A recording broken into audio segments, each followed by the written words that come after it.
For years, a man's phone would not stop lighting up.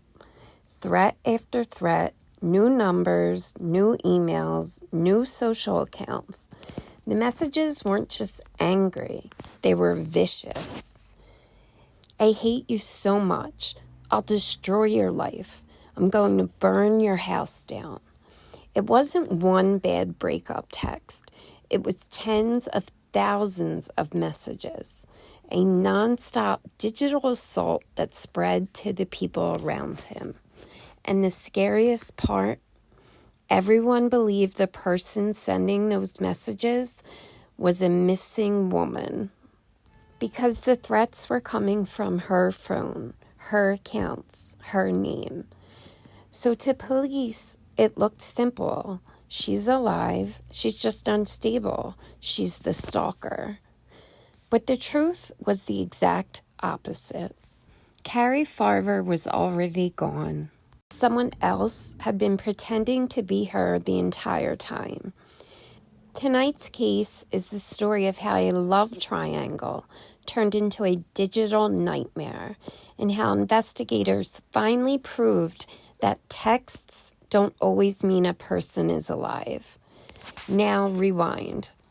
In 2012, Carrie Farver was a single mom from Iowa.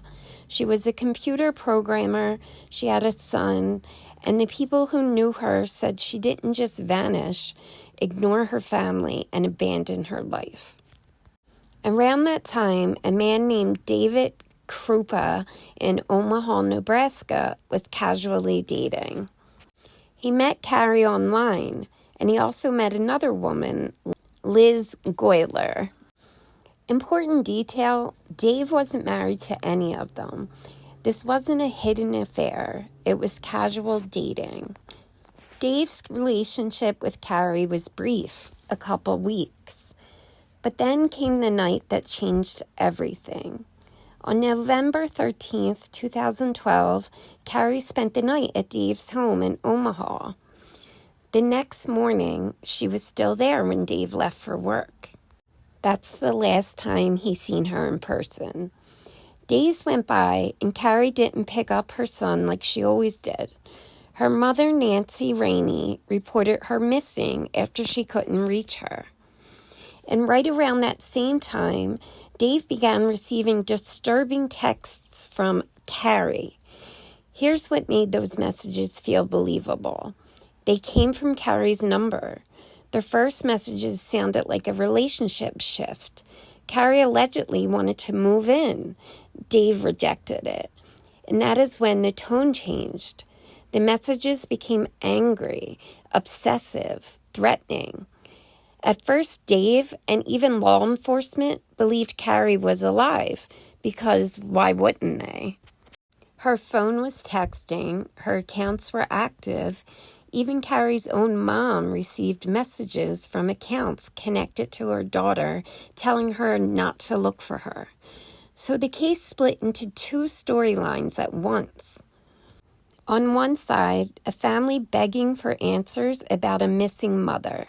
On the other side, a boyfriend being terrorized by the missing woman through constant messages.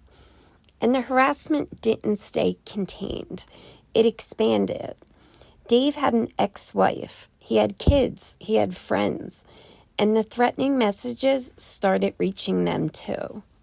Then they reached another woman Dave had been dating, Liz. Liz started receiving threats too, supposedly from Carrie. And now it looked like this. Carrie was stalking Dave and attacking anyone close to him. Even if Dave changed numbers, the messages didn't stop. Even if new emails were created, the messages found him. The person behind the harassment was persistent, relentless, and weirdly knowledgeable about Dave's life. Then, in August 2013, it turned physical. Liz's house was intentionally set on fire. All 4 of her pets died in the fire. And after that, Dave and Liz received emails from Carrie claiming responsibility. Think about that. At this point, it wasn't just texts. It wasn't just insults. It was arson. It was real-life destruction. To everyone watching from the outside, it seemed like Carrie had become a dangerous stalker. But here's the truth we have to hold on to while we watch the chaos. Carrie Farver was missing, and her mother never believed she ran away because the behavior in those messages didn't match the daughter she knew. Years passed. The harassment escalates. The stress grows, and the case becomes a confusing mess of digital smoke. Then in 2015, investigators in Iowa began digging deeper. Detectives with the Pottawatomie County Sheriff's Office took over parts of the investigation around the texts and disappearance. They brought in a digital forensic specialist, and this is where the story turns. Because digital evidence can lie in the short term, but in the long term, patterns appear.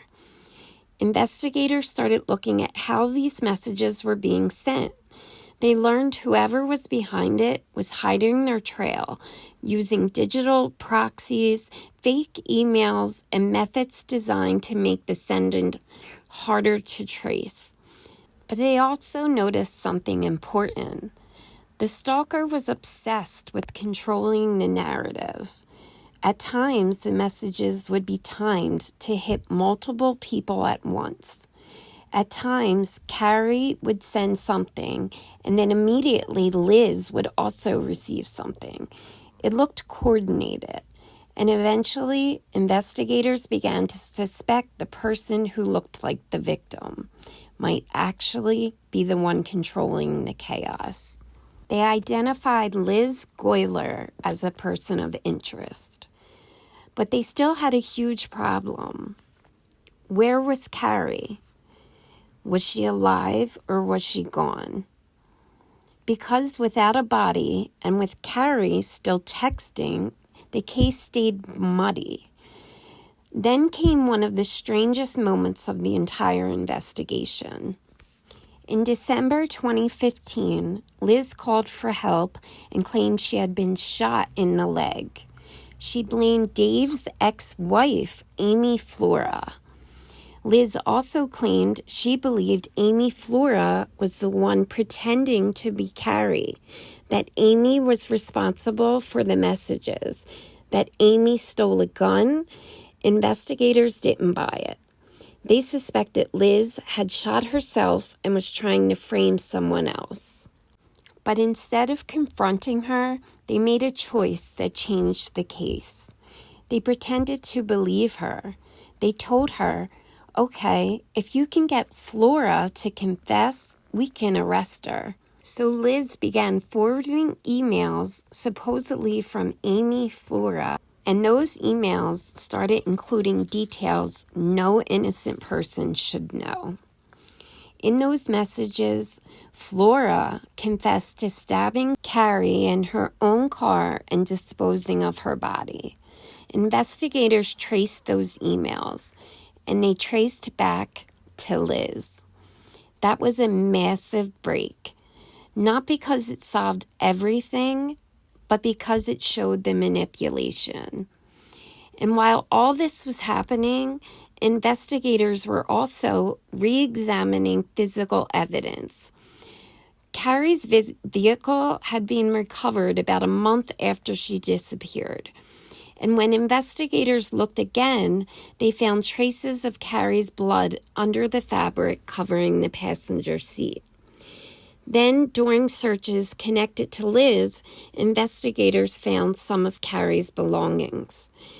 And they also recovered digital items that mattered: a camera, a camcorder, and a time-stamped video connected to Carrie. The case started tightening. Now it wasn't maybe Carrie is stalking. Now it looked like this. Carrie disappeared right after that night at Dave's. The messages began after the move-in rejection.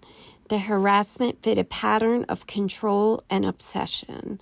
The fake Flora confession emails traced back to Liz, and physical evidence was beginning to support what Carrie's family feared all along. Carrie did not voluntarily disappear. She had been murdered, but investigators still needed something undeniable, something a defense couldn't shrug off. And then they got the break that cracked the entire case. Dave searched storage and found an old tablet he had used around the time he was dating. Investigators examined the memory card. A digital forensic search recovered thousands of deleted images, and among them was a photo that stopped everyone cold. A photo of a human foot. On that foot was a tattoo, a Chinese character meaning mother. Carrie's mother recognized it immediately. Carrie had that tattoo. A medical examiner determined the photo showed a deceased person. That image was the confirmation investigators needed. Carrie wasn't sending messages. She wasn't stalking anyone. She wasn't alive. She was gone, and someone had been using her identity. In 2017, Liz Goyler was found guilty of first-degree murder. She received a life sentence, and the case became known as one of the most disturbing examples of impersonation, manipulation, and digital deception. Because for years, everyone believed the phone, but the phone wasn't the person. Carrie Farver's name had been dragged through the mud while she was missing. And by the time the truth came out, the stalker story collapsed into what it always was, a cover-up, a frame job, and a jealous obsession so extreme it turned a missing mother into a villain, while the real villain hid in plain sight.